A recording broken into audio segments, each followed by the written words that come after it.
Hello, beautiful, blessed souls. Got a couple words to get out. I know it's been a few days. I've been busy once again, but it is the holiday weekend. I hope everybody's enjoying themselves. Um, and basically, it gives people time, even though I don't really celebrate holidays anymore. But it is a time we get to have days off and get to do other things besides work. And being that this is, I guess, the Labor Day weekend situation, that makes it even better. Folks get long weekends, and that is always a good thing to have the extra day or so off. Any hoots, I am here trying to get myself together and about to go into a word. This one is a little different, and it's different because it's actually a blessing. I already did Genesis, but it's something that I'm going to explain. Okay, so, my good news, one of them, because God is good all the time. But anyway, well, going through transition, and that is because yesterday I dropped my son off at college, my baby, at that. So that is not only a milestone, but a blessing for me.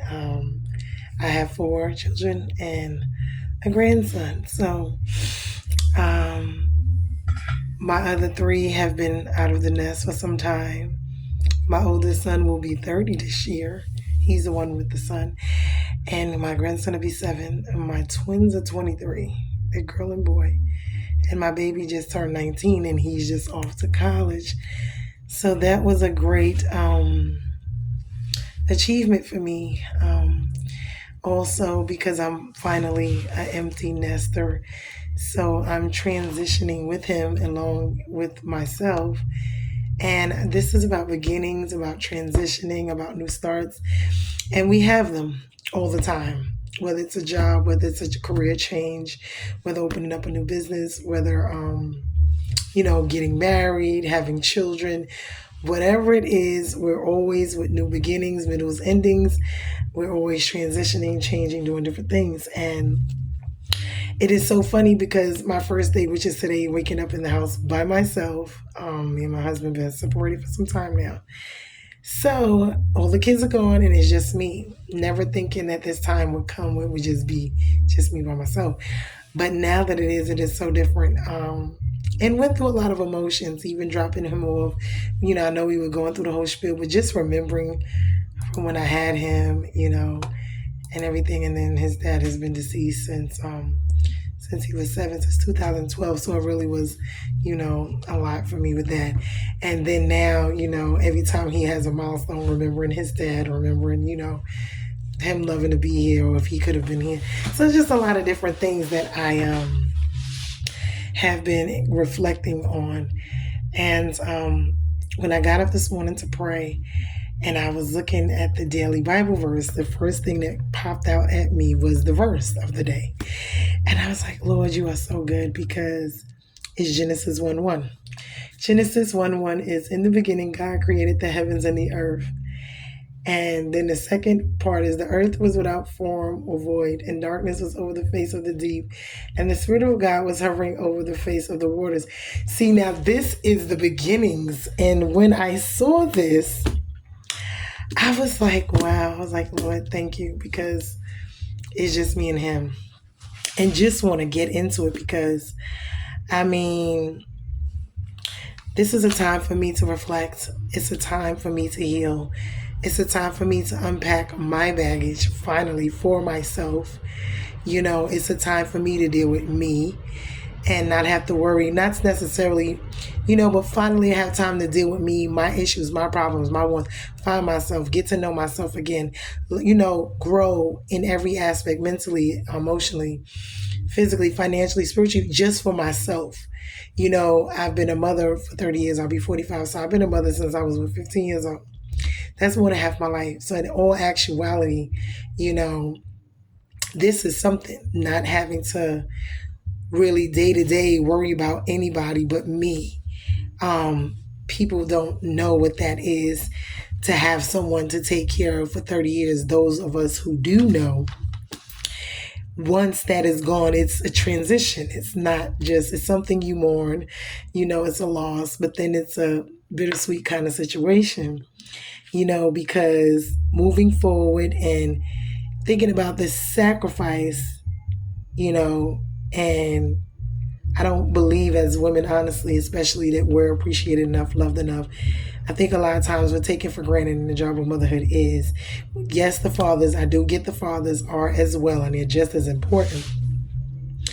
But a lot of times, us as women, we lose ourselves in our children, in our nurturing, in being everything to everybody, and eventually losing ourselves and not knowing who we are, what we are here to do, what is our purpose, because we don't have time for it.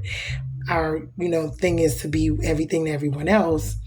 And so in that, it's a good thing, it's a blessing, it's what we're called to do, but we still is a loss because we lose ourselves in all of that and doing so. So once everybody else is taken care of and they're gone, who takes care of you? You have to sit back and think about this. So, it's more than just the finances. It's the mental, emotional, physical, financial situations, like I said. And it's the energy, it's effort, So now I get to unpack these 40 years of my life, or I'll be 44, 5 years of my life, and actually move forward.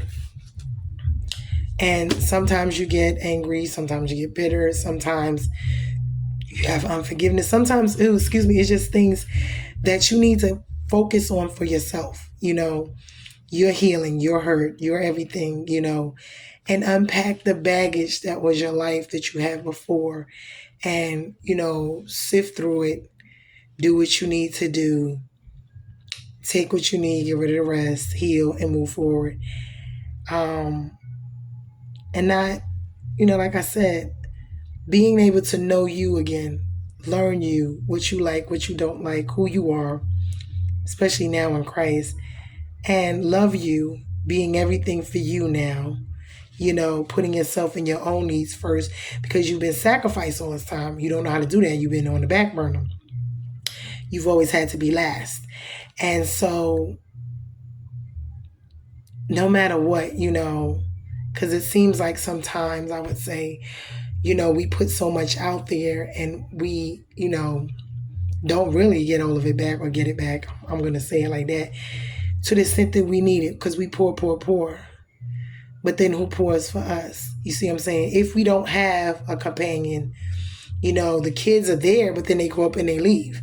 And then when it comes to the companions, unless you continuously have a companion, that, that's why you can't put your trust in man or put your trust in things, because you can only put your trust in God, because that's the only one's going to be there through it all, throughout everything. And this is where I am, knowing that it's got to be me and God. I got to love me. I got to take care of me, because there's been times, in my life that I haven't been good to me. I haven't been good to me, others haven't been good for my life, haven't been good for others, their life. There's been times they haven't been good for me, haven't been good for my life.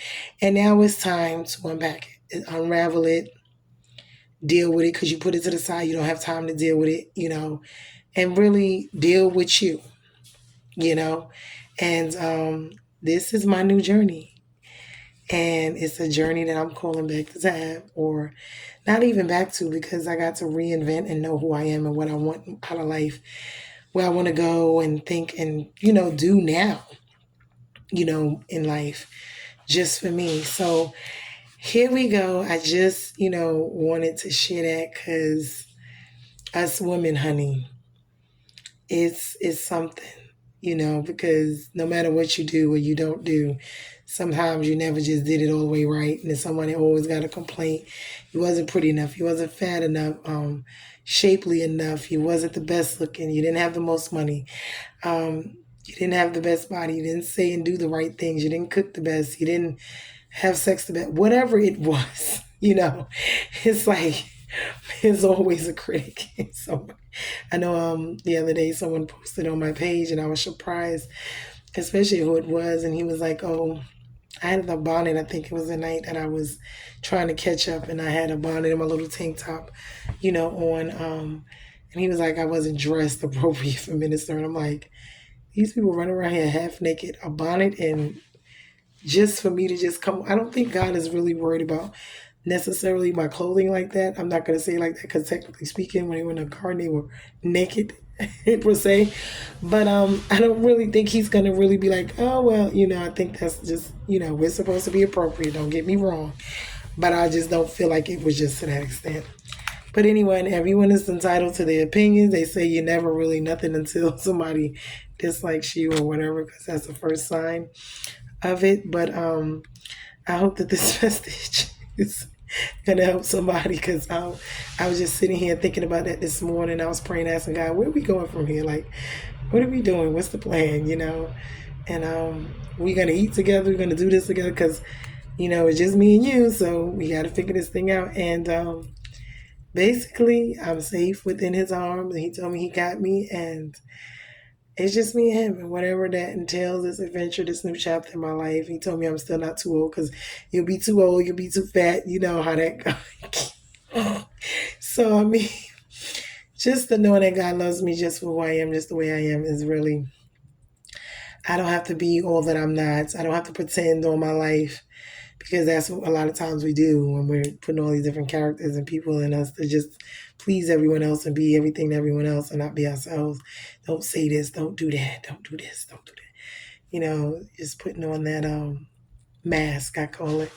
But anyway, it's time to take the mask off. It's time for me to deal with me. It's time for me and God to really get real around here and do some things, explore me and who I am, really, the good and the bad, the weakness, the strengths, and just get it done. I mean, I'm always a work in progress. Don't get me wrong. I will never be perfect. And I understand that. And just working through it, day by day, not just for me, my salvation, for others, my family, my friends, the world, people, whatever it is. And more than anything, being who God says I am and loving me for what God says and who he says I am and what I am, and not really worrying about everybody else, because I think that's where we're at in the world, with the perfection thing and having to look this way and talk this way and be this way and sound that way and do this and don't do that. So, I think this was just like the perfect thing for me, that I could just be who I am, and he loves me and accepts me just the way I am, and whether I change or not, but he does want me to do some changes, of course, and he'll let me see the necessary, and that's just it. So I just really hope that this message helps somebody, because it really helped me. And then we're gonna get into some more, because I got a couple of Psalms I gotta do, and then I got a couple of Genesis, because we're trying to get through Genesis, and just going through the Bible. I've been chapter by chapter, day by day. But anyway, we're bruised and not broken, and it is such a blessing and honor. I'm here to just even share what I'm learning and what I'm experiencing and going through. And I really hope that it's helping us, as women, even just as people in general, to understand it from other people's perspective, but more than anything, to see us how God sees us and what he says about a lot of things, because it's one thing that what the world says, about us. It's another thing what God says, and he loves me and I love him, and we're just doing his thing. But love you guys, and until the next one, because I'm going to be dropping them all weekend while I have the time. Why? Because I got to get them out before I got to go back to work like everybody else. All right, so be blessed. Love you guys. Later.